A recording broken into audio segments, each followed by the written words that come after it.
Sir నమస్తే sir. Sir నమస్తే sir. నమస్తే. జాబ్కి వచ్చింది నువ్వేనా? అవును సార్, నేనే సార్. తక్కువ శాలరీ ఎక్కువ పని సార్. మా బిజినెస్ ఎట్లా డెవలప్ చేస్తావు నువ్వు? ఏం ప్లాన్స్ ఉన్నాయి నీ దగ్గర? ఏం బిజినెస్ సార్? మీ కంపెనీ పేరే లేదు గూగుల్లో సెర్చ్ చేస్తే. అది డెవలప్ చేద్దామని ఎగ్జిక్యూటివ్ని పెట్టుకుంటాను. సరే నువ్వు ఎట్లా చేస్తావు చెప్పు. ఇప్పుడు చూడండి సార్ మీ రేటింగ్స్ ఎట్లున్నాయో. ఎట్లుండడం ఏందే? మాది కంపెనీనే కనపడదు లిస్టులో.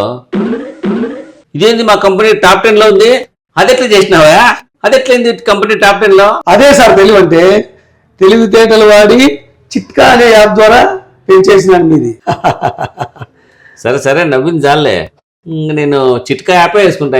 నీతో నాకేం పని? అయ్యో సార్ ప్లీజ్ సార్, నా కడుపు కొట్టకండి సార్. Please sir. పోయా. ఆ యాప్ 5,000 పెట్టి కొనేసిన. ఇంక దాంట్లో నేను చెడు కూడా ఆడుకుంటా. నువ్వు పో. కొన్నారా సార్? కొనేసిన. నువ్వు పో. థ్యాంక్ యూ సార్ మా యాప్ కొన్నందుకు. I'm the representative of that Chitka app. నువ్వు చిట్కా యాప్ రిప్రజెంటేటివా? నువ్వు జాబ్ కదా వచ్చింది అది? లేదు సార్, మీరు నా 30వ క్లయింట్. మీకు ఏ సర్వీస్ కావాలన్నా నాకు ఒక కాల్ చేయండి. బాయ్. వీడెక్కడ సర్దుడు? జాబ్ కోసం వచ్చినాడేమనుకుంటే నాతోనే యాప్ కనిపించినాడు వీడు.